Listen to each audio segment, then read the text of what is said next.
SSC CHSL 2020 हम लोग SSC CHSL 2020 के क्वेश्चन पेपर सोल्व कर रहे हैं। ठीक है, तो आज जो हमारा पेपर है ये है 13 अक्टूबर शिफ्ट सेकेंड का पेपर। ठीक है, तो हमारा पहला क्वेश्चन है if in the figure following figure ACB is 135 degree. ACB कितना दिया है 135 and radius of the circle is 2√2 centimetre. तो आपको कोड, तो पहले क्या कर लेते हैं, डायग्राम ड्रॉ कर लेते हैं। ये मैं डायग्राम ड्रॉ कर लेता हूँ। ये हो गया जी सर्कल। अब आपको बनाना है कोड AB। ये बना लिया हमने A, ये इधर हो गया B, ये यहाँ पे कहीं पर क्या मिलेगा हमें C, तो ये हो गया C, और इन दोनों को मिलाने से क्या मिलेगा D। ठीक है, ABCD। और ये वाला जो एंगल है, एंगल BCA, BCA आपको कितना दिया हुआ है, ये दिया हुआ है 135 डिग्री। कितना 135 डिग्री। ठीक है, अगर हम इस एंगल को देखें, ये फिगर को गौर से देखें, तो हमें क्या मिलेगा ACDB। ACDB एक साइक्लिक चतुर्भुज, साइक्लिक क्वाड्रिलेटरल या चक्री चतुर्भुज है। ठीक है, तो चक्री चतुर्भुज और साइक्लिक क्वाड्रिलेटरल जो होता है उसमें जो आपका अपोजिट एंगल होते हैं, अपोजिट एंगल मतलब कि एंगल A का अपोजिट B हो जाएगा और C का अपोजिट D हो जाएगा। मतलब कि जो सम्मुख कोण होते हैं उनका सम क्या होता है 180 डिग्री होता है। ठीक है, तो वही वाली ये जो वाली प्रॉपर्टी है, इसको यूज़ करते हुए हम ये वाला एंगल कैलकुलेट कर लेंगे। मतलब angle C plus angle D की वैल्यू कितना होना चाहिए 180 होना चाहिए। ठीक है, तो एंगल C कितना है हमारे पास, एंगल C है 135 प्लस एंगल D कितना है वो हमें कैलकुलेट करना है, इक्वल टू 180। तो यहाँ से एंगल D की वैल्यू हमें क्या मिल जाएगी, आप इसको 180 को इसमें से माइनस करेंगे तो क्या मिलेगा आपको 45। ठीक है, तो एंगल D की वैल्यू आ गई हमारे पास 45। ठीक है, अब आप देखिए अगर O इस सर्कल का सेंटर हो, O क्या हो यहाँ का सेंटर हो। ठीक है, अगर O इस सर्कल का सेंटर हो तो हम O को B से और A से ज्वाइन कर देते हैं। अब देखिए जो ये कोड AB है वो सर्कल पर कितना एंगल ड्रॉ कर रहा है, सर्कल पर कितना एंगल सबटेंड कर रहा है 45 डिग्री। मतलब जो आपका ये जीवा AB है, जीवा AB सर्कल पर कितने डिग्री का एंगल बना रही है 45 डिग्री का। मतलब वृत्त पर 45 डिग्री का एंगल बन रही है, तो सेंटर पे क्या बनाएगी डबल, मतलब 90 डिग्री। ठीक है, अब हमें ये जो सर्कल है ये इसकी रेडियस ही है, OB क्या है सर्कल की रेडियस है, OA भी सर्कल की रेडियस है, वो हमें गिवन है जो कि कितनी है 2√2। और अगर हम इस एक राइट एंगल ट्रायंगल को देखें, कौन सा AOB क्या है, एक राइट एंगल ट्रायंगल है।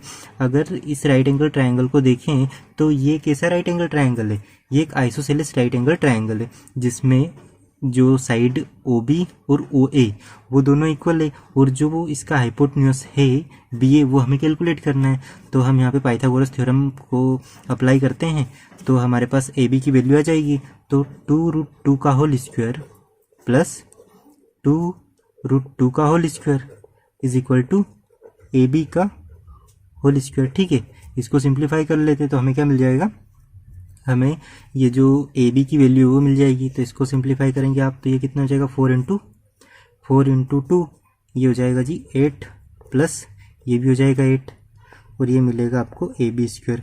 8 + 8 16 हो जाएगा। ठीक है, और AB स्क्वायर की वैल्यू क्या आ रही है 16, तो AB कितना हो जाएगा, AB हो जाएगा आपका 4। ये हमारा पहला क्वेश्चन सोल्व हो गया। ठीक है, नेक्स्ट क्वेश्चन है हमारा, ये भी जियोमेट्री से ही पूछा गया है। पहले इसके लिए भी मैं जो डायग्राम है वो ड्रॉ कर लेता हूँ। ये हो गया आपका सर्कल। सर्कल में आपको 2 टेंजेंट ड्रॉ करना है। एक टेंजेंट ये हो गया, ये इसको टच कर रहा है, एक्चुअली मेरा यहाँ पे टच नहीं हुआ है, ये और यहाँ पे दोनों मिल रहे हैं। ठीक है, और ये जो पॉइंट है ये क्या है AB है, ये पॉइंट A है और ये पॉइंट B है, और इन दोनों को आपस में क्या किया गया है, ज्वाइन किया गया है। ठीक है, और ये पॉइंट जो है E है। अब क्या है, इसका सेंटर ये हो गया O, इसका सेंटर, इसको B से और A से मिलाया गया है, हो गया।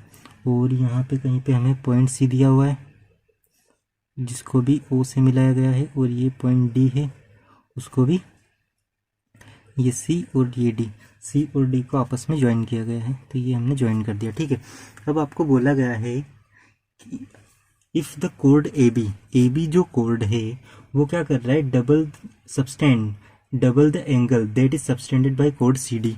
जितना कोड सी डी सबस्टेंड करेगा उसका डबल कौन करेगा, ए बी करेगा। मतलब कि ये वाला एंगल और ये वाला एंगल, इन दोनों एंगल की बात हो रही है। ये एंगल अगर थीटा होगा तो ये क्या होगा, 2 थीटा होगा। यही हमारा क्वेश्चन बोल रहा है। ठीक है, आगे बढ़ते हैं। इसके बाद आपको बोला गया है कि एंगल ए ई बी ये क्या है, ट्वाइस है ए ओ बी का। मतलब अगर ये 2 थीटा है, ये 2 थीटा है, तो ए ओ बी कितना होगा, थीटा होगा। ठीक है, तो ये क्वेश्चन में बोला गया है। और आपको कैलकुलेट करना है सी ओ डी, ये वाला एंगल आपको कैलकुलेट करना है। ठीक है, तो आइए करते हैं शुरू। अब हमें पता है कि ये वाला एंगल और ये वाला एंगल, इन दो एंगल का जो सम होता है वो कितना होता है, 180 डिग्री होता है। ठीक है, इन दोनों एंगल का सम कितना होता है, 180 डिग्री होता है। तो angle A E B plus angle A O B, इसका सम कितना होगा, इसका सम होता है जी 180। ठीक है, इसका सम मिलेगा हमें कितना, 180। तो अब हमें क्या दिया गया, कंडीशन क्या, हमारे पास ए ई बी जो है वो 2 टाइम्स है ए ओ बी का। तो मैं ए ई बी की जगह क्या लिख सकता हूँ, angle twice of A O B plus A O B is equal to 180। अगर आप इसको देखो तो ये क्या हो जाएगा, 1 ए बी और 2 A B, 3 A B, 3 A O B, 3 angle A O B. तो यहाँ से ये हो गया 180, और एंगल ए ओ बी की वैल्यू कितनी आ जाएगी आपके पास, ए ओ बी आ रहा है आपके पास यहाँ से 180/3, मतलब कि 60 डिग्री। तो ये वाला एंगल आपका कितना है, 60 डिग्री है। तो क्वेश्चन के अकॉर्डिंग ये कितना होना चाहिए, ये इसका हाफ होना चाहिए। तो ये कितना हो जाएगा, 30 डिग्री आपका आंसर हो जाएगा। ठीक है, तो एंगल कौन सा एंगल पूछा था हमसे, सी ओ डी, तो एंगल सी ओ डी कितना हो जाएगा जी, 30 डिग्री। ये आपका आंसर है। ठीक है, नेक्स्ट क्वेश्चन क्या आपका, नेक्स्ट क्वेश्चन आया है ट्रिग्नोमेट्री से। ये क्वेश्चन क्या है, सेक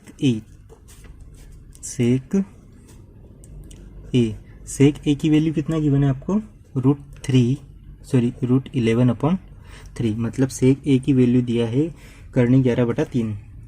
और आपसे क्या पूछा है, कोसेक स्क्वायर ए प्लस टेन स्क्वायर ए अपॉन साइन स्क्वायर ए प्लस कोट स्क्वायर ए की वैल्यू। तो अगर हम इसको देखें तो कोस का फार्मूला क्या होता है, मतलब सेक का फार्मूला क्या होता है, आपको पता है लाल बटे कक्का से आप सेक का फार्मूला निकाल सकते हैं। तो क्या हो जाएगा, कर्ण अपॉन ये हो जाएगा जी आधार। ठीक है, तो ये आपको मिल गया, कर्ण मतलब हाइपोटन्यूस अपॉन बेस। ये किसका फॉर्मूला आ गया, सेक का फॉर्मूला। तो यहाँ से हमें ये पता चला कि हमारा जो ये ट्रायंगल बनेगा उसमें कर्ण जो रहेगा वो कितना रहेगा, 11, और आधार जो रहेगा वो कितना रहेगा, 3 रहेगा, आधार 3 होगा। तो अब हमारे पास क्या नहीं है, लंब नहीं है, मतलब परपेंडिकुलर नहीं है। तो परपेंडिकुलर क्या हो जाएगा, इसका परपेंडिकुलर हो जाएगा आपका, अगर इसको सोल्व करोगे तो क्या मिलेगा आपको, एल स्क्वायर, मतलब यहाँ पर हम क्या लगा देते हैं, पाइथागोरस थ्योरम लगा देते हैं। तो कर्ण का स्क्वायर मतलब 11 इज इक्वल टू आधार का स्क्वायर प्लस आपका परपेंडिकुलर मतलब कि लंब का स्क्वायर। तो ये आ जाएगा आपके पास √2, है ना, ये आ जाएगा जी √2। ये क्या आ गया आपके पास, लंब, मतलब कि परपेंडिकुलर की वैल्यू क्या आ गई है, √2।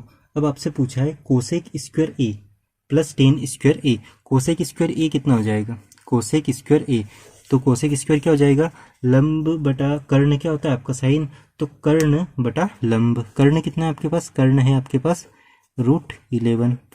ठीक है, उसके बाद लंब कितना आपने कैलकुलेट किया है, √2। ठीक है, इसका क्या करना है आपको, होल स्क्वायर करना है। ठीक, आगे आपसे पूछा गया आपको किसकी वैल्यू पुट करना है, टेन स्क्वायर है। टेन क्या होगा, टेन होता है लाल बटे कक्का, मतलब लंब बटा आधार। तो लंब कितना है आपके पास, लंब है हमारे पास √2। ठीक है, और लंब बटा आधार कितना है हमारे पास, 3। तो इसका भी क्या हो जाएगा, होल स्क्वायर। अपोन में क्या दिया हुआ है, अपोन में दिया है साइन स्क्वायर है, साइन स्क्वायर है, इसका जस्ट रिवर्स हो जाएगा। तो हम यहाँ पे लिख देते हैं √2/11 का होल स्क्वायर, ये √11। ठीक है, प्लस इधर क्या दिया हुआ है कोट, वो इसका जस्ट रिवर्स हो जाएगा 3/√2 का होल स्क्वायर। ठीक है, इसको अब हम सिंप्लीफाई कर लेते हैं। तो इसको सिंप्लीफाई करेंगे तो क्या मिलेगा, ये हो जाएगा आपका 11/2 प्लस ये हो जाएगा 2/9। ठीक है, अपॉन में क्या मिलेगा हमें 2/11 प्लस 9/2। ठीक है, तो यहाँ से हम क्या एलसीएम ले लेते हैं, यहाँ से एलसीएम मिलेगा हमें 11, यहाँ से क्या एलसीएम मिलेगा, एलसीएम मिलेगा हमें 18, तो ये 18 एलसीएम ले लिया मैंने। अब इसका मल्टीप्लाई यहाँ पे हो जाएगा तो ये 99 प्लस इसका मल्टीप्लाई यहाँ पे हो जाएगा तो ये 4 हो जाएगा। अपॉन इसका एलसीएम लेके मैं ऊपर लिख देता हूँ, इसको रिवर्स कर देता हूँ, तो ये कितना बचेगा आपके पास 2 2 4 प्लस ये कितना हो जाएगा 99। ठीक है, तो अब क्या बच रहा है हमारे पास, ये जो वैल्यू है ये तो पूरी कट जाएगी आपकी, 103 से 103 कट जाएगा। ठीक है, अब बचा क्या हमारे पास यहाँ पर बच रहा है, क्या बच रहा है 22/18। इसको आप 2 से काट दीजिए तो ये बचेगा आपके पास 11/9। तो 11/9 आपका आंसर हो जाएगा। इस क्वेश्चन का आंसर क्या हो जाएगा 11/9, मतलब कि 11/9। ठीक है, ये क्वेश्चन नंबर 3 हो गया हमारा। नेक्स्ट क्वेश्चन की ओर बढ़ते हैं। नेक्स्ट क्वेश्चन दिया है आपको अलजेब्रा से। ठीक है, अलजेब्रा से क्वेश्चन दिया हुआ है, इस क्वेश्चन को लिखने में काफ़ी टाइम आपका वेस्ट हो जाएगा, तो मैं इसको डायरेक्टली एक्सप्लेन कर देता हूँ। देखिए, आपके पास दिया हुआ है ए की वैल्यू गिवन है, आपके पास क्या गिवन है 0.1 का क्यूब प्लस 0.2 का क्यूब प्लस 0.3 का क्यूब। ठीक है, plus 3 × 0.05 plus 0.016 plus 0.027 plus 0.036 upon 0.1 का स्क्वायर प्लस 0.2 का स्क्वायर, और ये आपके पास वैल्यू गिवन है। ठीक है, और आपसे 60 की वैल्यू पूछिए। तो ठीक है, इस टाइप के क्वेश्चन को देख के आपको घबराना नहीं है, ये क्या है, एक आइडेंटिटी है। अगर आपको थोड़ा सा आइडेंटिटीज़ का नॉलेज हो और क्यूब वाली आइडेंटिटीज़ आपको पता हो तो क्या होता है a³ plus b³ plus c³ plus 3 को मैं कॉमन ले लेता हूँ, a² b plus c plus b² c plus a plus c² a plus b plus 6abc। ये वाली आइडेंटिटी जो है इसकी वैल्यू होती है इक्वल्स टू, ये किसके इक्वल होती है a plus b plus c के होल क्यूब के इक्वल होती है। ठीक है, और अपॉन में जो आपके पास वैल्यू गिवन है वो गिवन है, ये आप देखिए यहाँ पे, अगर आप इसको सिंप्लीफाई करेंगे मतलब a की वैल्यू को 0.1 रखेंगे, b की वैल्यू को 0.2 रखेंगे और c की वैल्यू को 0.3 रखेंगे, तो आपको जो ऊपर वाला एक्सप्रेशन है मतलब कि जो न्यूमरेटर है वो मिल जाएगा। मतलब कि अंश बटा हर होता है तो अंश आपको मिल जाएगा, और हर के लिए आपको क्या करना है, हर भी एक आइडेंटिटी ही है, वो क्या होती है, ये आपके पास गिवन है a plus b plus c का होल स्क्वायर। ठीक है, इसको आप ओपन करते हो तो क्या मिलता है a² plus b² plus c² plus 2ab plus 2bc plus 2ca। ठीक है, ये आपके पास मिलता है। तो ऊपर आपको ये वाली वैल्यू गिवन है और जो मतलब अंश ये है और हर ये है, तो मैं इसको सीधे क्या ये लिख सकता हूँ, अंश को ये मतलब हर को ये, अंश को ये लिख सकता हूँ और हर को ये लिख सकता हूँ। तो क्या बचा मेरे पास a plus b plus c का whole cube upon a plus b plus c का होल स्क्वायर। ठीक है, तो ये स्क्वायर से क्या कट गया, क्यूब कट गया, क्या बचा मेरे पास केवल a plus b plus c। तो a plus b plus c की वैल्यू कितना है, a की वैल्यू है 0.1, b की वैल्यू है 0.2 और c की वैल्यू कितना है 0.3। अगर मैं इन तीनों को ऐड करता हूँ तो 0.235 और एक ये हो जाएगा 0.6। ये आ गई आपके पास a की वैल्यू। ठीक है, ये a की वैल्यू गिवन है और आपसे पूछिए 60 a की वैल्यू, तो 60 इंटू a कितना है मेरे पास 0.6, तो इसको मैं सिंप्लीफाई करूँगा तो मेरे को मिलेगा 36। तो ये आपका आंसर है। ठीक है, अगर आप इसको ऐसे नहीं कर पा रहे हैं तो आप इसको सिंपली कैलकुलेट भी कर सकते हैं, लेकिन उसमें आपका टाइम बहुत ज़्यादा कंज्यूम हो जाएगा, तो ट्राई कीजिए इसको आप आइडेंटिटी के थ्रू ही सोल्व करें। नेक्स्ट क्वेश्चन है हमारा, the ratio of men's age. क्या है, ratio of men's age to his father's age, मतलब कि किसी आदमी की एज, किसी व्यक्ति की एज और उसके फादर की एज का रेशियो हमें क्या गिवन है, जो मेन है उसके लिए मैं m लिख रहा हूँ और उसके फादर के लिए f लिख रहा हूँ। ठीक है, तो वो रेशियो हमें गिवन है 4:5। नेक्स्ट बोला गया है ratio of his age to his son's age, मतलब कि जो आदमी है, मतलब जो एम है उसका और जो उसका सन है एस, उसकी उनका कितना है 6:1। ठीक है, ये रेशो दिया गया है। उसके बाद बोला गया है कि 4 साल पहले 4 ईयर अगो जो रेशो था, जो अनुपात था उनका, वो कितना था 11:14, मतलब 11:14। ठीक है, ये कंडीशन मिल गई हमें। और इनका कितना था, इनका था जी 11:1। ठीक है, तो respectively the ratio of the as of grandfather to that of grandson 12 year from now, आपको उसका रेशो बताना है। ठीक है, तो पहले आप इनकी कैलकुलेट कर लीजिए एजेस। तो हम कैलकुलेट कर लेते हैं। देखिए, अगर ये हमें बोला गया कि ये जो डिफरेंस ये 4 साल का होना चाहिए, तो हम अगर यहाँ पे इसको डिफरेंस को कैलकुलेट करते तो कितने का आ रहा है डिफरेंस, यहाँ पे हमें मिल रहा है ये डिफरेंस कुछ 7 का, और यहाँ पे मिल रहा है हमें डिफरेंस 9 का, मतलब दोनों डिफरेंस अलग अलग आ रहे हैं। तो इस डिफरेंस को सेम करने के लिए आपको क्या करना पड़ेगा, इन दोनों का डिफरेंस देखिए कितना आ रहा है 3, इन दोनों का डिफरेंस देखिए कितना आ रहा है 1। तो ये जो 3 है इसका मल्टीप्लाई आप ऊपर कर दीजिए। ठीक है, और ये जो 1 है इसका मल्टीप्लाई यहाँ कर दीजिए। ठीक है, आपको ये पूरे वाले में ही करना है। ठीक, तो यहाँ पे मैं जब मल्टीप्लाई करता हूँ तो क्या मिलेगा मेरे को 12:, ये हो जाएगा 15, और ये मिला 11:15। अब देखिए, इसका जो डिफरेंस है ये भी बना रहा है और ये भी बना रहा है, और क्वेश्चन में बोला गया ये डिफरेंस है इसकी वैल्यू कितनी है 4। यहाँ से हमें ये पता चला जो 1 यूनिट है उसकी वैल्यू कितनी है 4। अब हमारे पास 1 यूनिट की वैल्यू आ गई है, तो जो प्रेजेंट एज थी किनकी, मैन की और उनके फादर की, ये मतलब कि 12 और 15 ये उनकी प्रेजेंट एज का रेशो है। तो 1 यूनिट की वैल्यू अगर 4 हो तो 12 यूनिट की वैल्यू कितनी हो जाएगी 48, और 15 यूनिट की वैल्यू हो जाएगी 60। तो ये मैन और फादर की जो प्रेजेंट एजेस है वो हमने कैलकुलेट कर ली। ठीक, अब आगे आपसे पूछा गया है आपको आपके पास फादर की आ गई है और मैन की आ गई है, मतलब जो ग्रैंडपा थे वो लड़के के, उसकी भी आ गई है। अब लड़के की जो एज है, मतलब सन की जो एज है वो आपको कैलकुलेट करना है। तो देखिए, यहाँ पर हमें पता है कि जो मेन की एज है वो 6 यूनिट है। ठीक है, मेन की एज कितना है 6 यूनिट है, और ये 6 यूनिट मेन की एज कितना है, ये है 48। यहाँ से हमें पता चला कि जो 1 यूनिट है उसकी वैल्यू कितना है 8। ठीक है, तो 8 यूनिट, अगर 8 जो है 8 ईयर 1 यूनिट की वैल्यू है, तो 1 यूनिट ही क्या थी, 1 यूनिट ही सन की एज थी। तो सन की एज कितनी आ गई, सन की एज भी हमें क्या मिली 8 ईयर। ठीक है, इतना क्लियर है। अब देखिए, सन की एज 8 यूनिट है, और आपसे पूछा गया है कि 12 साल बाद, आज से 12 साल बाद, मतलब कि 12 ईयर फ्रॉम नाउ, जो ग्रैंडफादर है उनकी एज कितनी हो जाएगी 12 ईयर फ्रॉम नाउ 72, और जो सन है उसकी कितनी हो जाएगी 8 प्लस 12 20।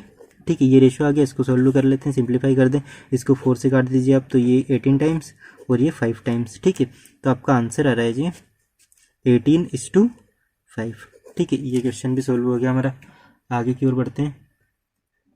अगला क्वेश्चन आपके पास गिवन है, a triangle has sides 25, 39, 34 units if the area of the square exceeds the area of the triangle by 21 unit. मतलब कि एक ट्राइंगल है जिसकी साइड हमें क्या दी हुई है, मतलब त्रिभुज की साइड हमें दी हुई है 25 यूनिट, 39 यूनिट और 34 मतलब कि 34 यूनिट, और इसका जो एरिया है ये क्या कर रहा है, एक्सीड कर रहा है the area of the triangle by 21। मतलब हमारे पास एक स्क्वायर है, एक वर्ग है, जिसका एरिया ये जो ट्राइंगल है, मतलब कि जो त्रिभुज है, इसकी एरिया से कितने ज़्यादा है, इसके क्षेत्रफल से 21 यूनिट ज़्यादा है। तो जो साइड होगी किसकी, स्क्वायर की, वर्ग की, वो हमें फाइंड आउट करना है, मतलब कि वर्ग की भुजा क्या होगी। तो पहले हमें किसके एरिया के बारे में गिवन है, हमें गिवन है एरिया ऑफ ट्राइंगल के बारे में। तो ये जो एरिया ऑफ ट्राइंगल निकालने के लिए आपके पास तीनों साइड गिवन है, तो आपको क्या यूज़ करना पड़ेगा, यहाँ पे हीरोन्स फॉर्मूला यूज़ करना पड़ेगा। तो क्या होता है हीरोन्स फॉर्मूला, हीरोन्स फॉर्मूला होता है आपका square root S minus A S minus B into S minus C. ठीक है, ये होता है आपका हीरोन्स फॉर्मूला। एस क्या होता है, एस होता है हमारा सेमी पेरीमीटर, मतलब कि अर्ध परिमाप। ए क्या ए बी सी क्या होती है, ये साइड्स ऑफ ट्राइंगल, मतलब कि जो आपका त्रिभुज है उसकी भुजाएं। ठीक है, तो हमें पहले क्या निकालना पड़ेगा, इसकी वैल्यू, मतलब कि अर्ध परिमाप कैलकुलेट करना पड़ेगा। तो अर्ध परिमाप कैलकुलेट कर लेते हैं। तो आप पहला पहले आप क्या कीजिए, इन सबको ऐड कर दीजिए। 25, 39 और 34, इनको ऐड करेंगे तो कितना मिलेगा आपको? 5 4 9 9 18, हाथ लगा, 1 3 3 6, 6 और 3 9, 98 ये हो गया परिमाप उसका। और इसको अर्ध परिमाप निकालना है तो 49। एस की वैल्यू क्या आ गई आपके पास? 49। तो बस आप वैल्यू पुट कर दीजिए यहाँ पे। एस की वैल्यू कितना है? 49। तो ये लिखा मैंने यहाँ पे 49 इंटू एस माइनस ए की वैल्यू कितना है? 25 और एस की वैल्यू कितना है? 40। 25, 49 और 25 का डिफरेंस निकालिए तो ये कितना बचेगा? 4। ये कितना बचेगा? 2। तो ये यहाँ से मिला हमें 24। अब बी की वैल्यू कितना है? 39 है और वो कितना था? 49। तो कितना मिला यहाँ से हमें? 10। एस माइनस सी को देखिए, सी कितना है? 34। कितना है? 34 और हमारे पास क्या है? 49। अगर आप इसका माइनस करेंगे तो क्या मिलेगा आपको? 15। तो ये 15। अब देखिए इसको हम सिंप्लीफाई कर लेते हैं। 7 इंटू 7 ये हो जाएगा। 24 को क्या लिख सकते हैं हम? 2 इंटू 2 इंटू 2 इंटू 3, 2 दूनी 4, 4 दूनी 8 और 8 24, ठीक है। और 2 इंटू 5 और 15 को क्या लिखा जा सकता है? 3 इंटू 5, ठीक है। क्या लिखा जा सकता है? 3 इंटू 5। तो देखिए क्या क्या बाहर आ जाएगा? 7 बाहर हो जाएगा आपका, उसके बाद 2 बाहर हो गया, उसके बाद ये 2 भी बाहर हो जाएगा, और 3 से ये 3 भी बाहर, और 5 से ये 5 भी बाहर, ठीक है।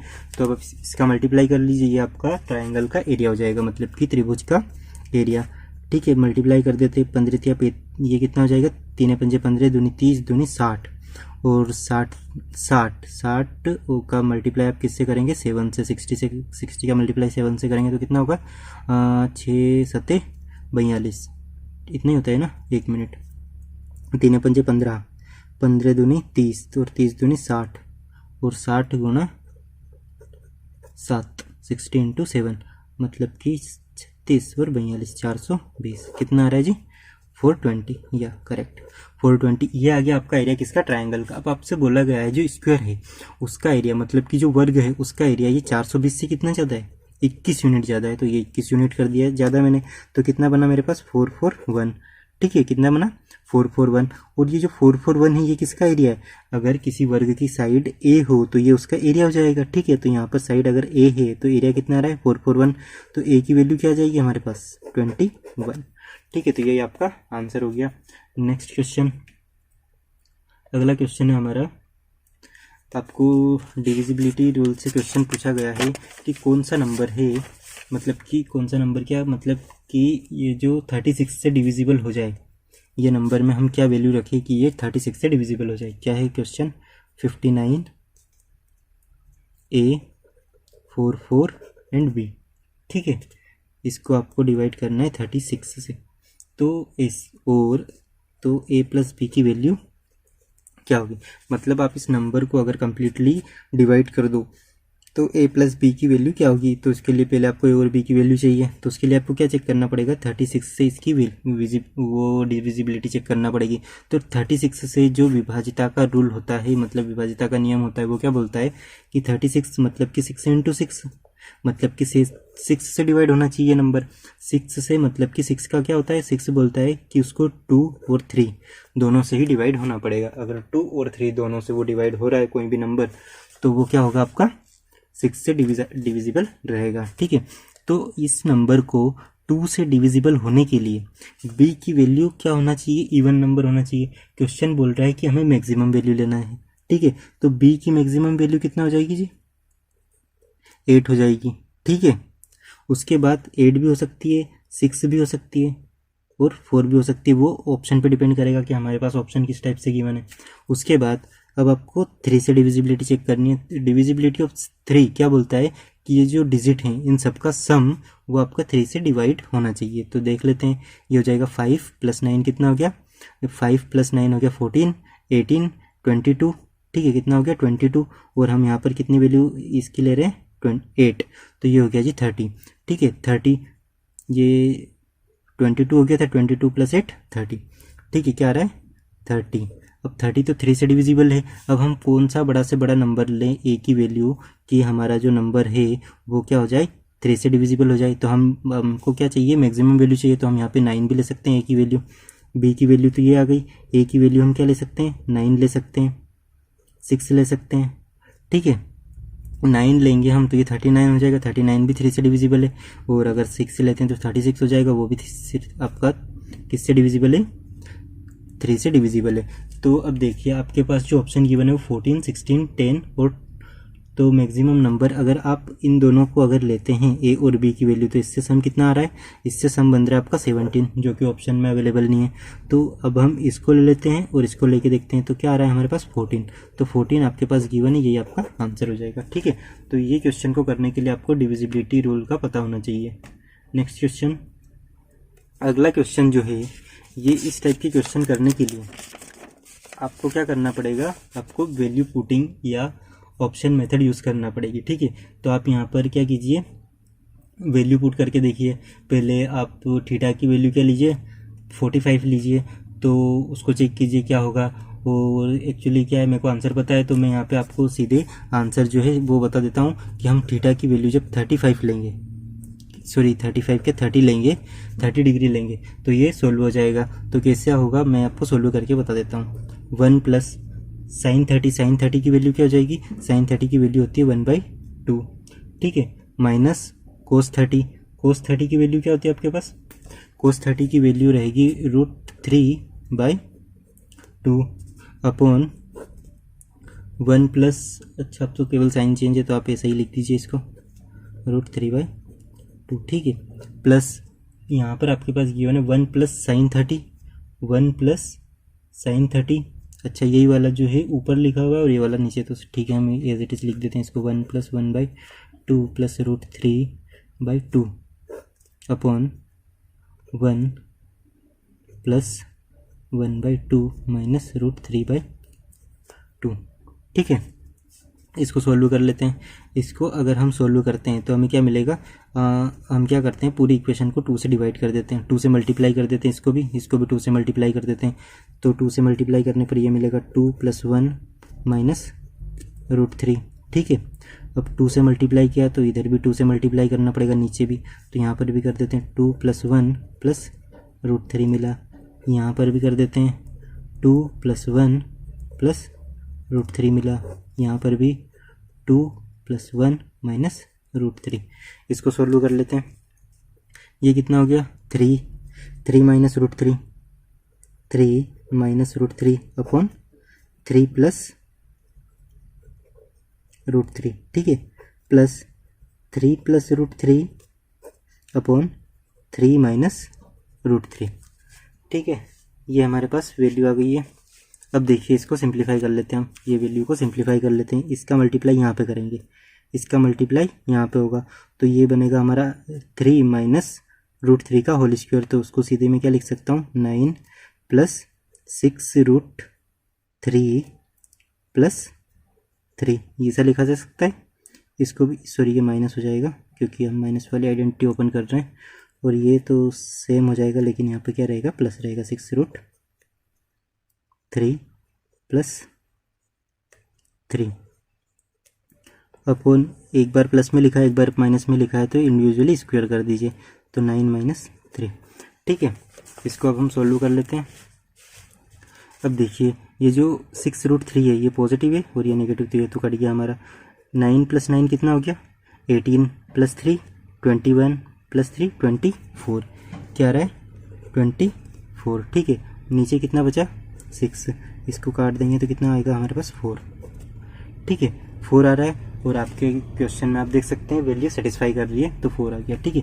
अगर मैं दूसरे ऑब्जेक्टिव जो दिए हैं हमारे पास उनको भी चेक करेंगे तो वीडियो काफ़ी लंबी हो जाएगी, तो इसके लिए मैं इस चीज़ को अवॉइड कर रहा हूँ, आप चेक कर सकते हैं, ठीक है। अगला क्वेश्चन है हमारा,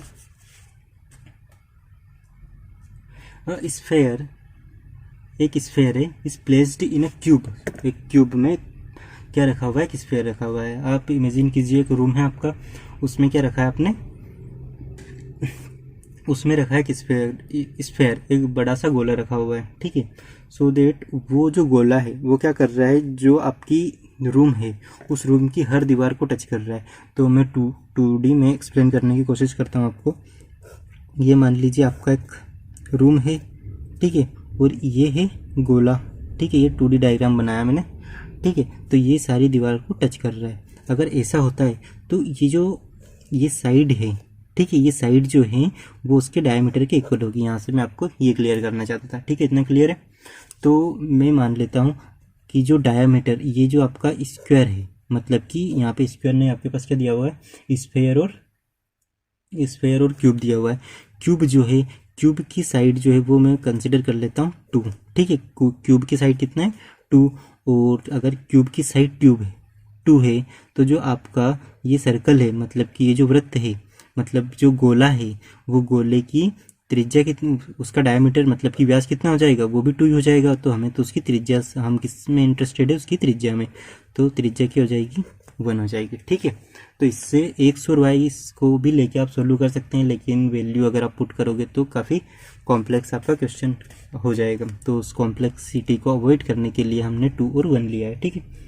आगे बढ़ते हैं। If A is the ratio of the volume, ठीक है। ए क्या है, ए जो है वो क्या है, रेशियो है। किस किस का रेशियो है, volume of the cube, cube के वॉल्यूम का। तो volume of the cube, cube का वॉल्यूम क्या हो जाएगा, 2 का क्यूब, मतलब कि साइड का क्यूब, यही होता है क्यूब का वॉल्यूम, ठीक है। उसके बाद आपसे बोला गया है ratio of the volume of the cube two the volume of the sphere. Volume of the sphere कितना होता है, स्फीयर का वॉल्यूम क्या होता है, 4/3 पाई आर क्यूब की वैल्यू क्या है, 1, तो 1 का क्यूब, इसकी तो कोई ज़रूरत नहीं है, ठीक है।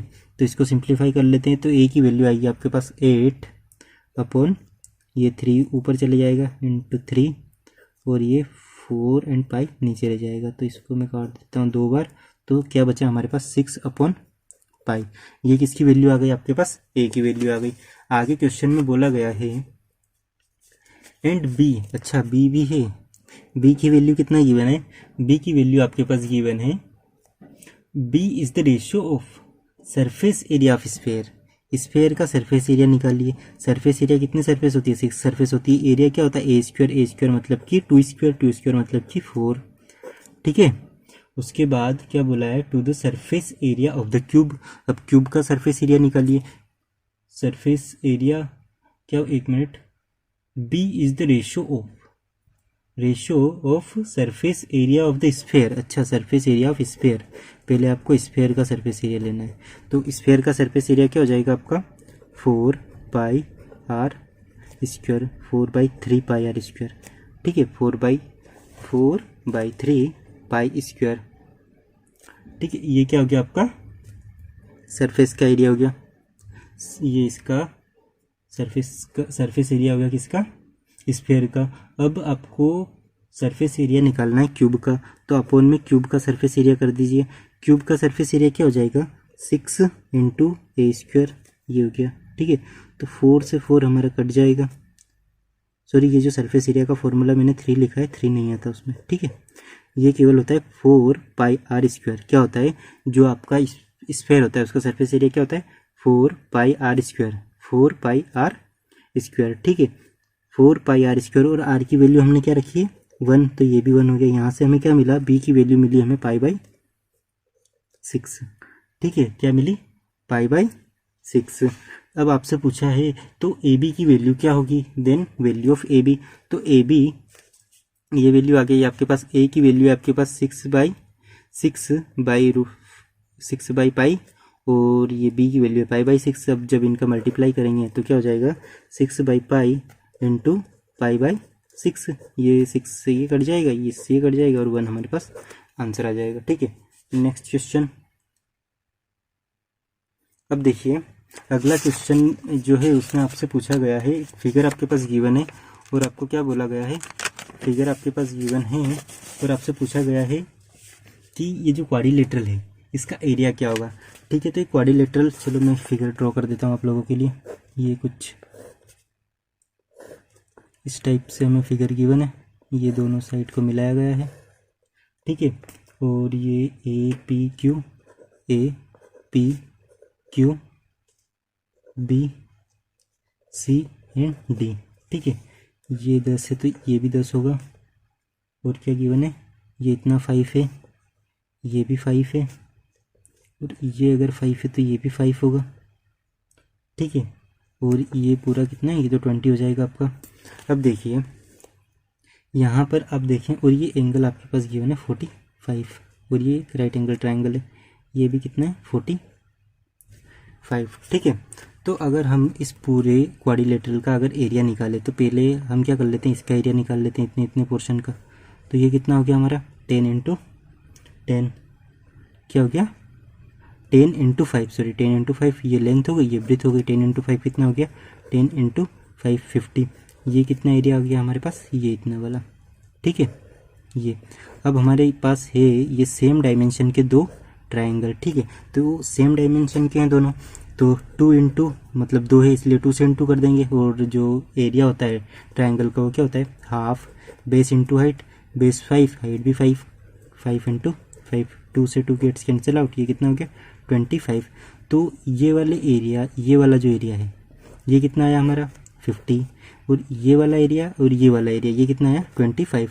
तो टोटल एरिया कितना हो जाएगा 50 plus 25 is equal to 75, 75 unit square, ये आपका आंसर हो जाएगा, ठीक है। नेक्स्ट क्वेश्चन की ओर बढ़ते हैं। अगला क्वेश्चन गिवन है आपको,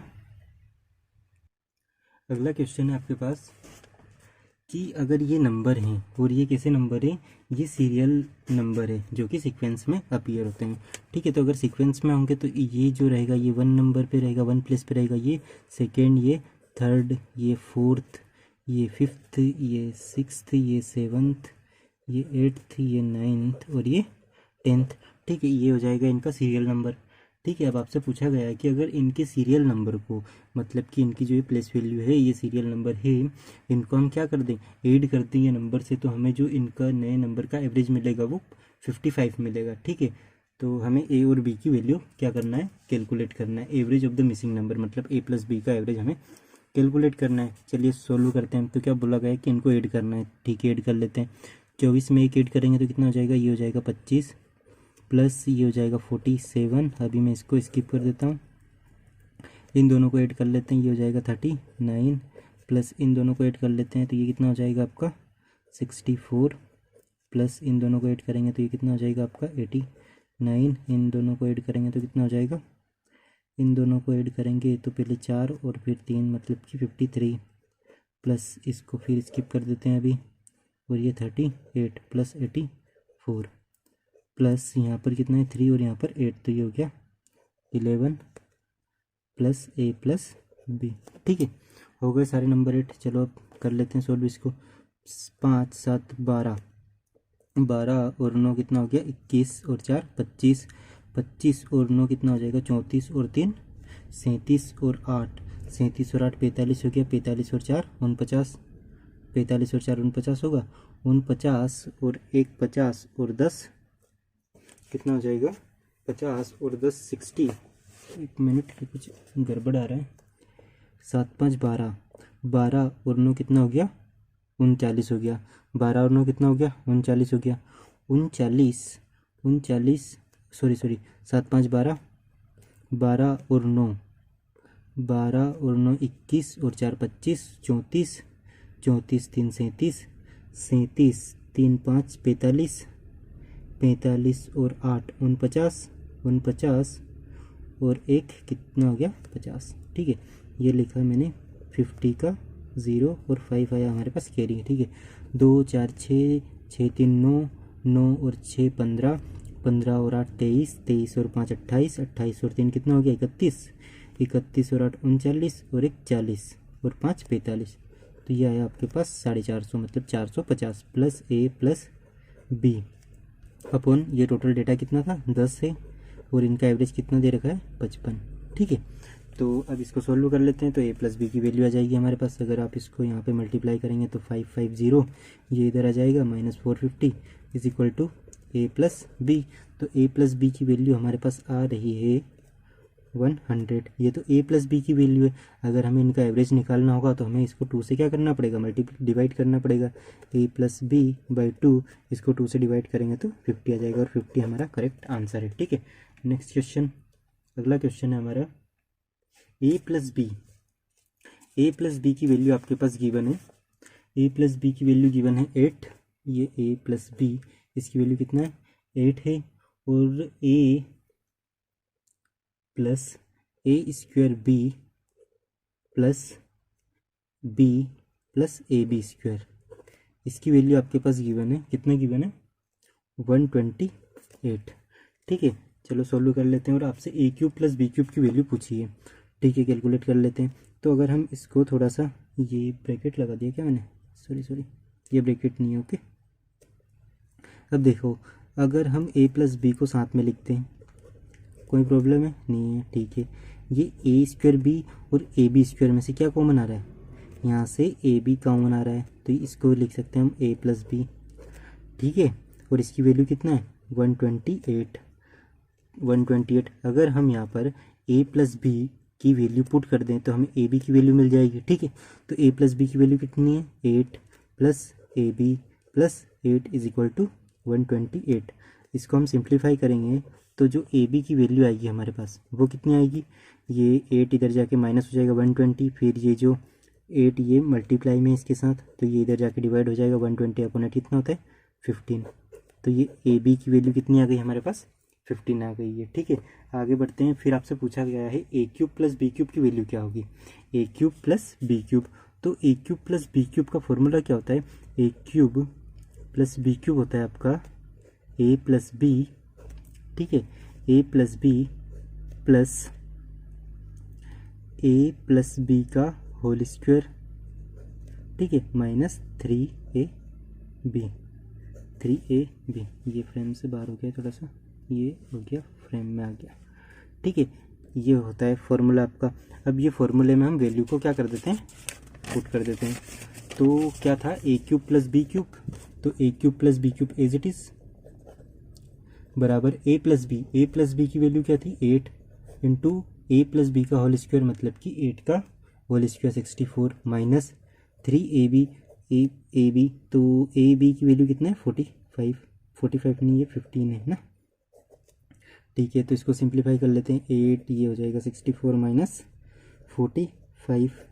चलो ये क्या होता है आपका 14 माइनस 5 9 बचा, और यहाँ पे कितना बचा, यहाँ पे बच रहा है आपके पास, ये हो जाएगा 1, ठीक है, इंटू 8, 19 इंटू 8। अगर 19 को आप 8 से मल्टीप्लाई करेंगे तो क्या मिलेगा आपको 152। ठीक है, तो यही आपका आंसर हो जाएगा। नेक्स्ट क्वेश्चन, अगला क्वेश्चन है आपका, the distance between the places H and O is d unit. The average speed that gets a person from H to O in stipulated time is S unit. He takes 20 minutes more from the than usual if he travels 60 km per hour and reach 45 minutes early if the speed is 75 km per hour. The sum of the numerical value of D and S. ठीक है, तो आपको क्या बोला गया है कि एक डिस्टेंस है, उस डिस्टेंस को क्या करना है, कवर करना है, सॉरी, एक डिस्टेंस है आपके पास जो कि डिस्टेंस कितना है d है।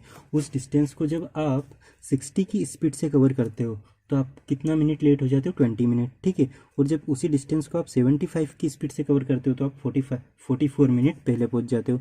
तो ये जो 60 है 75 है, इन दोनों का एलसीएम ले लेते हैं हम। इन दोनों का एलसीएम कितना आएगा 300।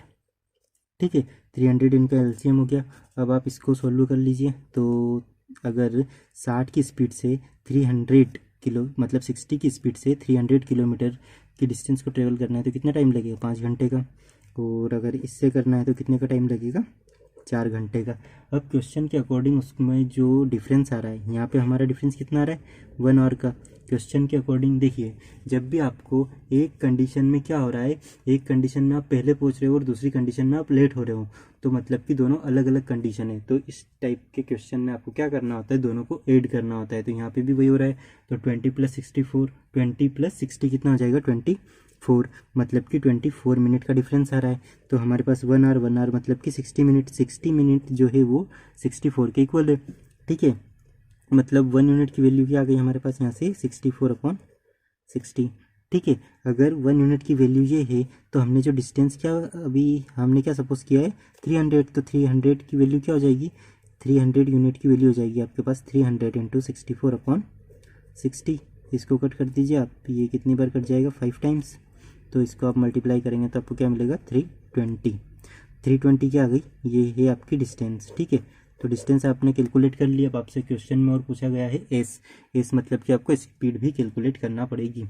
तो स्पीड कैलकुलेट करने के लिए आपको क्या करना पड़ेगा, अब आपके पास डिस्टेंस आ गई है।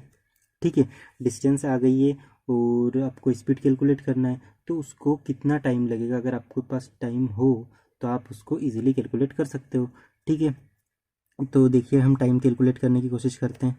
टाइम टी टाइम, तो टाइम क्या होता है, अगर D distance is equal to speed upon time हो तो टाइम क्या हो जाएगा आपका, टाइम हो जाएगा स्पीड अपॉन, सॉरी ये फॉर्मूला मैंने गलत लिख दिया, speed is equal to distance upon time.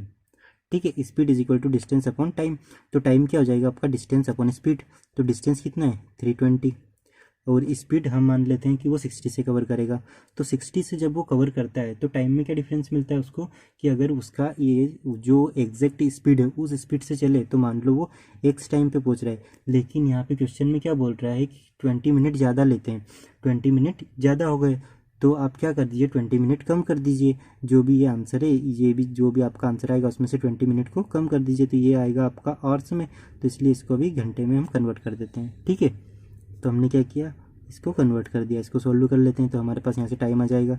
तो टाइम क्या आ रहा है, ये 0 से 0 कट जाएगा, ये आ जाएगा आपके पास 16 और ये हो जाएगा 3, 16 अपॉन 3 माइनस ये बचेगा आपके पास 1 अपॉन 3। इसको सिंप्लीफाई करेंगे आप तो ये 15 5, मतलब कि टाइम कितना लग रहा है उसको, 5 घंटे का टाइम लग रहा है।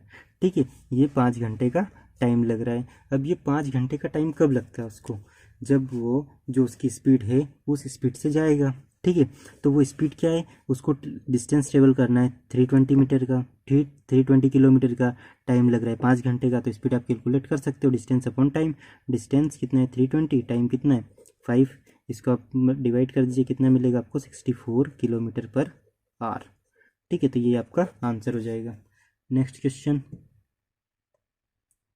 अगला क्वेश्चन गिवन है आपको ट्रिग्नोमेट्री से, बोला गया है cos A sine A cot A are in geometric progression. कौन कौन, cos A sine A and cot A, ये जियोमेट्रिक प्रोग्रेशन में, अगर suppose A B C geometric progression में होते हैं तो बी स्क्वायर क्या होता है, बी स्क्वायर होता है आपका ए सी।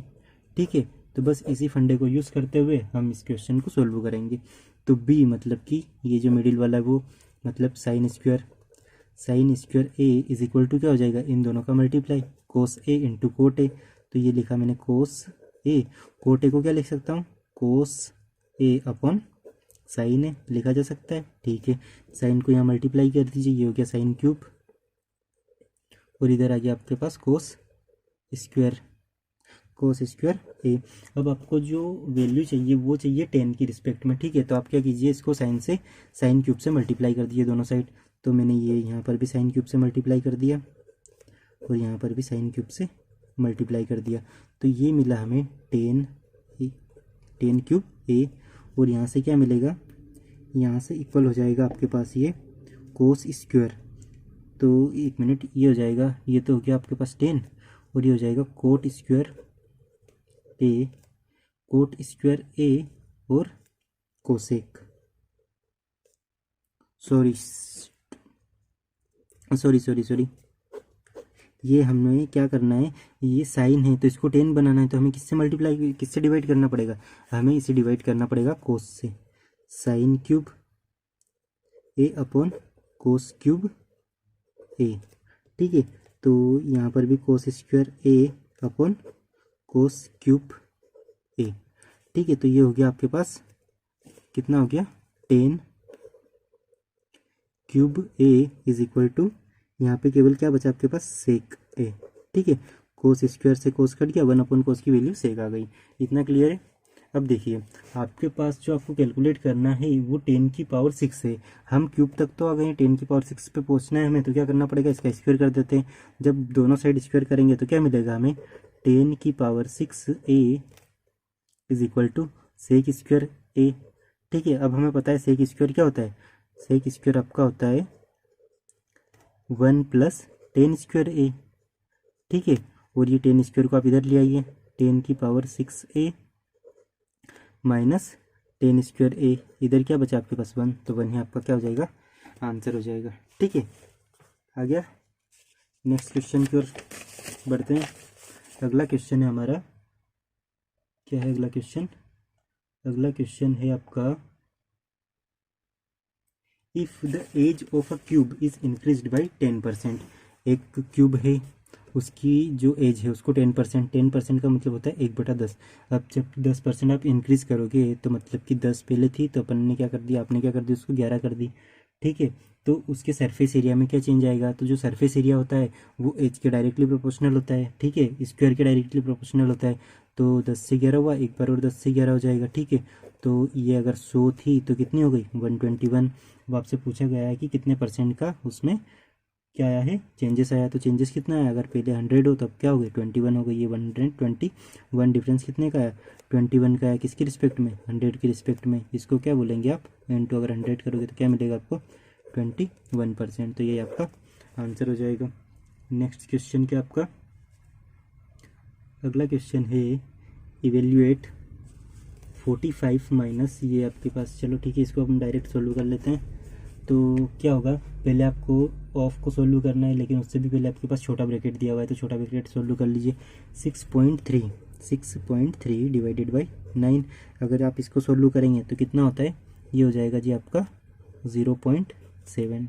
ठीक है, 0.7 आ गई इसकी वैल्यू। अब 0.7 को आपको क्या करना है, ऑफ लिखा हुआ है 5 के साथ, तो इसको 5 से मल्टीप्लाई कर दीजिए। तो कितना मिला आपको, आपको मिला 3.5। ठीक है, 3.5। अब क्या करना है आपको, 3.5 हो गया। अब ये लिखा हुआ है ये 3.5, और अगर इधर चले हम तो +7 इंटू 0.5, तो ये कितना हो जाएगा, ये आपका नेगेटिव है और ये पॉजिटिव है, ये भी हो जाएगा आपका 3.5। 7 से आप जब 0.5 को मतलब कि 7 इंटू 0.5 करोगे तो आपको 0.35 मिलेगा। 0.3 सॉरी इट्स 3 ये है हमारा -3.5, और ये है जब 7 को 5 से मल्टीप्लाई किया जाएगा तो हमें मिलेगा यहाँ पे 3.5। तो ये गेट्स कैंसिल आउट, बचा क्या, केवल 45 बच गया हमारे पास। तो 45 ही आपका क्या हो जाएगा, आंसर हो जाएगा। अगला क्वेश्चन, अगला क्वेश्चन है आपका, a person marks his 40 item at 20% above the cost price. मान लो कॉस्ट प्राइस कितना है, 100 रुपये है, उसने क्या किया, 20% ऊपर कर दिया, मतलब कि 120 कर दिया। ठीक है, अगर 40 आइटम है, 40 आइटम की कॉस्ट प्राइस, एक आइटम की कॉस्ट प्राइस 100 रुपये है, तो 40 की कितनी होगी, 4000। ठीक है, तो कॉस्ट प्राइस कितनी है हमारे पास, 4000 है। ठीक है, और उसने क्या किया, 120 में वो उसने उसको मार्क्ड कर दिया। अब आगे बोला गया है, he sells 10 item at 10% discount and 20 item at 15% discount.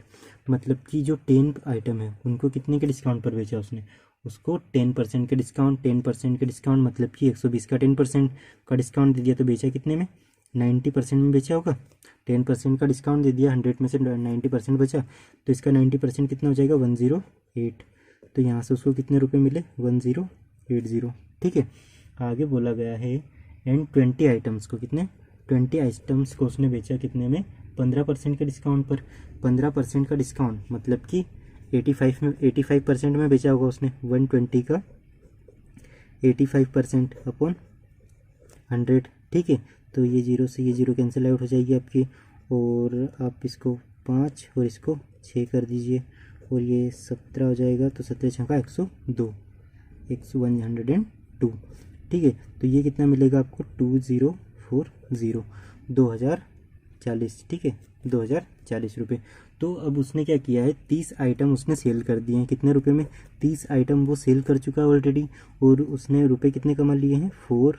ये कितना हो जाएगा, 12 और 3, 3120 रुपये वो ऑलरेडी क्या कर चुका है, अर्न कर चुका है। 4000 रुपये में से इतने वो पहले ही ले आया है। अब क्या पूछा है, what is the maximum discount rounded off he can offer on the remaining items. मतलब जो बचे हुए आइटम है, कितने आइटम बचे हैं, 10 आइटम बचे हैं, उस पर वो कितना मैक्सिमम डिस्काउंट ऑफर कर सकता है, उसके बाद भी उसको कुछ ना कुछ प्रॉफिट हो ही जाए।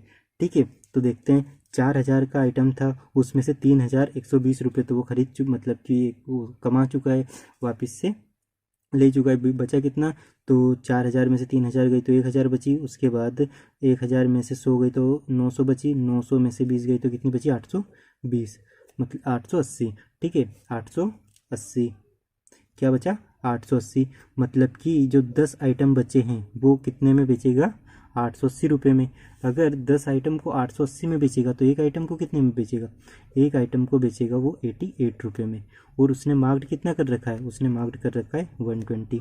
ठीक है, तो ये डिस्काउंट कितने का मिल रहा है उसको, ये मिल रहा है जी 32 रुपये का। ठीक है, 32 रुपये का डिस्काउंट मिल गया उसको। तो 32 रुपये का डिस्काउंट कितने पे मिल रहा है, 120 रुपये पे, 120 पे 32 का डिस्काउंट मिल रहा है। तो कहाँ पर हम इसको सोल्व कर सकते हैं, ये देखिए 32/120 इंटू 100, ये परसेंटेज में कैलकुलेट कर लेते हैं हम, 0 से 0 कट गई हमारी। ठीक है, ये कटेगा 16 टाइम्स और ये कट जाएगा आपका 6, ये 3 और ये 5, तो 16×5 = 80/3। अगर 80/3 को आप सोल्व करेंगे तो ये आएगा 26.666%। मतलब कि अगर वो 26% का डिस्काउंट दे दे तो उसको कितने प्रॉफिट का, उसको प्रॉफिट कितना होगा, 666% का, 0.666% का उसको क्या हो जाएगा, प्रॉफिट हो जाएगा। इतना प्रॉफिट कब होगा उसको, जब वो 26% का क्या दे दे, डिस्काउंट दे दे। तो ये 26% आपका आंसर हो जाएगा। अगला क्वेश्चन क्या होगा, ये आ गया हमारा एसएससी का फेवरेट क्वेश्चन। ठीक है, तो एसएससी के क्वेश्चन पेपर करें आप प्रीवियस ईयर और ये इस टाइप का क्वेश्चन आपको ना मिले, ये तो हो ही नहीं सकता। ठीक है, तो क्या है क्वेश्चन, ये क्वेश्चन गिवन है आपको, x² x⁴ up plus x⁴ is equal to कितना दिया है, 257/16।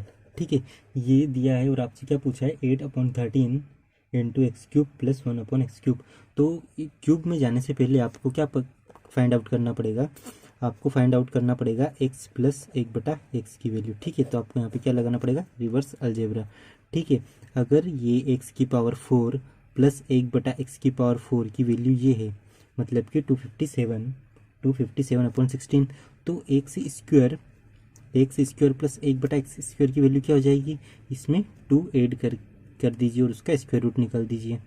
ठीक है, तो क्या करना आपको, स्क्वायर रूट निकालना है, 257/16 प्लस 2 कर दीजिए। ठीक है, इसको सॉल्व करेंगे हम तो क्या मिलेगा, ये 32 इसमें ऐड हो जाएगा तो ये हो जाएगा आपका 16×32 इसमें ऐड करेंगे तो क्या मिलेगा आपको, 289/16। इसको सॉल्व करेंगे तो 17/4। तो आपके पास x² प्लस 1/x² की वैल्यू क्या आ रही है, 17/4। आपको जाना है x प्लस 1/x में। तो x प्लस 1/x के लिए इसी प्रक्रिया को एक बार और रिपीट कर दीजिए। तो 17/4 प्लस 2, तो ये 4 दूनी 8, 8 और 17 कितना हो जाएगा जी, 25/4। इसका स्क्वायर रूट मतलब कि 5/2। तो x प्लस 1/x की वैल्यू आपके पास क्या आ गई है, 5/2। अब आपको क्या कैलकुलेट करना है, x³ plus 1/x³, x³ plus 1/x³, इसकी वैल्यू क्या हो जाएगी। इसके लिए फॉर्मूला होता है, क्या होता है, आपको जो भी वैल्यू गिवन है ये p, अगर ये p हो तो ये हो जाएगा p³ माइनस 3p। ठीक है, p³ माइनस 3p। तो p क्या है आपके पास, p है 5/2, तो p का क्यूब कर दीजिए, 5 का क्यूब 125 और 2 का क्यूब कर दीजिए 8, ये माइनस लिखा मैंने 3 × 5/2। ठीक है, इसको सिंप्लीफाई कर लेते हैं हम, 8 LCM आ गया हमारा। ठीक है, 125 एज इट इज़ माइनस ये कितना हो जाएगा, ये हो जाएगा 3 × 5 = 15, ये 15 और 4 से और मल्टीप्लाई होकर ये हो जाएगा जी 60 आपका। ठीक है, इतना क्लियर है, 60। तो इसको आप सिंप्लीफाई करेंगे तो आपको क्या मिलेगा, ये बचेगा आपका 65/8। ठीक है, 65/8 आ गई आपके पास किसकी वैल्यू, x³ प्लस 1/x³। लेकिन आपको इसकी वैल्यू नहीं कैलकुलेट करना, आपको कैलकुलेट करना है 8 × 13 की। तो ये 8 × 13 इधर है तो आप इधर भी क्या कीजिए, 8 × 13 से मल्टीप्लाई कर दीजिए। 8 से 8 कट गया, ये बचा केवल आपके पास 5। तो वैल्यू क्या आ गई आपके पास, 5। तो 5 क्या हो जाएगा जी, आपका आंसर हो जाएगा। ठीक है, नेक्स्ट क्वेश्चन, अगला क्वेश्चन है आपका 4000 is given eight 5% per annum for 1 year. ठीक है, ये एसआई का क्वेश्चन है कि 4,000 रुपये 5% पर एनम वार्षिक दर से 1 साल के लिए। ठीक है, 1 साल के लिए दिए हैं। Interest is compounded half yearly, मतलब सीआई का क्वेश्चन है और इंटरेस्ट कब कंपाउंडेड हो रहा है, हाफ ईयर पे। हाफ अगर ये मान लो 1 ईयर है, ठीक है, ये 1 ईयर है तो उसने बोला है हाफ ईयर में कंपाउंडिंग होगी, मतलब कि 6 महीने में एक बार। तो पूरी साइकिल कितनी बनी, साइकिल बनी आपकी 2। ठीक है, जो साइकिल बनती है उससे हम क्या करते हैं, रेट को डिवाइड कर देते हैं। तो रेट हमारे पास कितनी गिवन है, रेट हमारे पास गिवन है कितनी, 5%।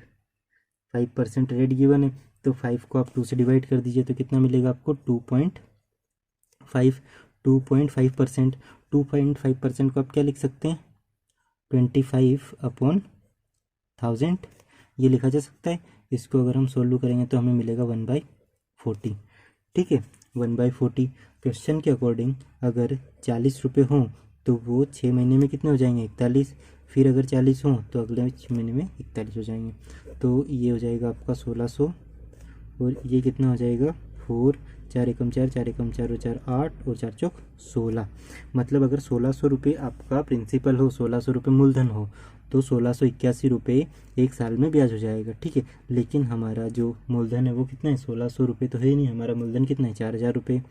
4000 मतलब 1600 यूनिट की वैल्यू कितनी है, 4000। तो 1 यूनिट की वैल्यू कितनी आ जाएगी, 1 यूनिट की वैल्यू आ जाएगी हमारे पास 4000/1600। 2 जीरो से 2 जीरो कट गई, ये हो गया 5 और ये हो गया आपका 2। ठीक है, 5/2। और ब्याज कितना, ये तो हो गया कितना, ये हो गया आपका मिश्र धन, ये हो गया आपका मूलधन। तो ब्याज कितना बना इन दोनों का डिफरेंस, ये 1600 था, ये 1681 था। तो 81 रुपये हमें क्या मिला, सीआई मिला 81 यूनिट। तो 81 यूनिट की वैल्यू क्या हो जाएगी, 1 यूनिट की वैल्यू 5/2 है, तो 81 यूनिट की वैल्यू क्या हो जाएगी, 81 × 5/2। ठीक है, इसको आप सिंप्लीफाई करेंगे तो ये मिलेगा आपको 40.55 से इसको मल्टीप्लाई कर दीजिए तो 25, और ये हो जाएगा आपका 25 और 5 एज इट इज़, और ये हो जाएगा 5 20। कितने नंबर के बाद, 1 नंबर के बाद। तो ये 1 साल का सीआई आपका कितना है, 202। ठीक है, आगे क्वेश्चन में बोला गया है कि 2000 रुपये is given at 40% per annum, और दूसरे 2000 रुपये जो हैं वो 40% पर एनम पे दिए गए हैं। और कंपाउंडिंग कैसे हो रही है, कंपाउंडिंग हो रही है यहाँ पे क्वार्टरली। क्वार्टरली मतलब हर 3 महीने में। तो कितनी बार होगी, 4 बार होगी। तो साइकिल कितनी बनी, 4। ठीक है, तो जब साइकिल 4 बनी है तो रेट क्या हो जाएगी हमारी, 4 से डिवाइड कर दीजिए तो कितना बचा, 10। ठीक है, 10 बचा। अब 2000 रुपये को दिए हैं तो उसके लिए हम कैलकुलेट कर लेते हैं सेम मेथड से। तो कितना था, 10% है ना, तो 10 से 11 हो जाएगा, 10 से फिर 11, 4 साइकिल है तो आपको क्या करना पड़ेगा, 4 बार करना पड़ेगा ऐसा, 10 से 11। अब इनको मल्टीप्लाई करेंगे तो कितनी जीरो हो जाएगी, 4 जीरो। ठीक है, इसको मल्टीप्लाई करेंगे, जब इसको इससे मल्टीप्लाई करेंगे तो 1 to 1 मिलेगा। फिर इससे मल्टीप्लाई करेंगे 1 to 1 को तो क्या मिलेगा, 11 से मल्टीप्लाई करने की ट्रिक देखिए, 1 को एज इट इज़ लिख दीजिए, इन दोनों को जोड़ दीजिए। ठीक है, उसके बाद 1 और 3 लिखिए और ये 1 लिख दीजिए। ये कहाँ से आया, ये 1 2 3 2 1 3 और 1 एज इट इज़। ठीक है, तो ये इस वाले 11 से भी मल्टीप्लाई हो गया। अब ये वाला बचा है, इससे भी मल्टीप्लाई कर दीजिए। अब देखिए 1 एज इट इज़ लिखा पहले मैंने, ये लिख दिया। अब 1 4 3 3 6 3 1 3 1 4 और 1 एज इट इज़। मतलब ये अगर 10,000 है तो ये कितना हो गया, 14,641। ठीक है, मतलब अगर 2,000 रुपये आपका मूलधन होगा तो मिश्रधन कितना हो जाएगा, 14,641। लेकिन हमारा मूलधन कितना था, हमारा मूलधन है यहाँ पे जी 2,000 रुपये। 2,000 मतलब 10,000 की वैल्यू कितना है, 10,000 यूनिट की वैल्यू हमारे पास गिवन है 2,000। तो 1,000 यूनिट की वैल्यू क्या है, 1 यूनिट की वैल्यू आ जाएगी आपके पास यहाँ से 2/5, 2/10 मतलब कि 1/5। ठीक है, ये हो जाएगा 2/10 मतलब कि 1/5। ठीक है, करेक्ट है। अब यहाँ से आपको ब्याज कितना मिलेगा, मतलब कि जो इंटरेस्ट बनेगा आपका कंपाउंड इंटरेस्ट वो कितना बनेगा, ये 10,000 था, 14,641 रुपये। ब्याज कितने का बना, 4,641 रुपये का। अगर 1 यूनिट की वैल्यू 1/5 है तो 4,641 यूनिट की वैल्यू कितनी हो जाएगी, इसका 5 से मल्टीप्लाई डिवाइड कर दीजिए। ठीक है, तो ये आपका 9 अब कितना बचा, 1 बचा, 1 बचा तो ये हो जाएगा 4, मतलब कि अब 2 हो जाएगा, 2 मतलब कि सॉरी 1 मिनट, ये 45 हो गया, फिर 45 में से 1 बचा तो ये 14 हो गया, मतलब ये 40 है। तो 40 कितनी बार जाता है, 40 जाएगा आपका 8 बार। और अब कितना बचा आपके पास, अब आपके पास बचा 1, तो ये हो जाएगा 0.2। ठीक है, तो आपसे पूछा है, ये सही है ना, हाँ, आपसे पूछा है, क्या पूछा आपसे कि दोनों का जो इंटरेस्ट है, टोटल इंटरेस्ट वो कितना हो जाएगा। एक तो मिला हमें ये, इधर 0 ऐड कर दीजिए, और दूसरा वाला कितना मिला था हमें, 202 क्या था, 1 मिनट देख लेते हैं, 202.50। ठीक है, इसको ऐड कर लीजिए, 057, ये हो जाएगा 0, ये हो जाएगा 3, और ये हो जाएगा 11, 1130.70। ठीक है, तो ये आपका आंसर हो गया। नेक्स्ट क्वेश्चन क्या है, अगला क्वेश्चन गिवन है हमें, an oil merchant want to make a minimum profit of 2100 रुपये। ठीक है, मतलब कम से कम उसे 2100 रुपये का प्रॉफिट तो चाहिए बाई सेलिंग 50 लीटर पेट्रोल, जो कि उसने कितने में खरीदा है, 236 रुपये पर लीटर में। ठीक है, 236 रुपये पर लीटर में उसने पेट्रोल खरीदा है, 50 लीटर पेट्रोल है, और उसको 2100 रुपये का क्या चाहिए, उसमें प्रॉफिट चाहिए। इतना क्लियर है। फॉर दिस ही एड्स, वो क्या करता है, मिलावट करता है। तो वो क्या कर देता है, डुप्लीकेट ऑयल यूज़ कर देता है उसमें, और जिसकी प्राइस क्या है, 180 लीटर पर प्राइस के अकॉर्डिंग, 180 रुपये, 180 पर लीटर के हिसाब से जिसकी प्राइस है। एंड सेल्स, जो ये मिक्सचर बना है इसको कितने में बेचता है वो, 250 रुपये पर लीटर। तो उसको ऐसा करने के लिए कितने लीटर डुप्लीकेट ऑयल की ज़रूरत पड़ेगी आपको बताना है। ठीक है, देखिए उसके पास 50 लीटर क्या है, ऑयल है। ठीक है, 50 लीटर ऑयल है, उसको उसने कितने में खरीदा है, 236 रुपये पर लीटर के अकॉर्डिंग। इतना क्लियर है। प्लस उसको 2100 रुपये उसमें क्या चाहिए, प्रॉफिट भी चाहिए। ठीक है, अब उसने क्या किया है, 180 रुपये वाले ऑयल को ऐड किया है।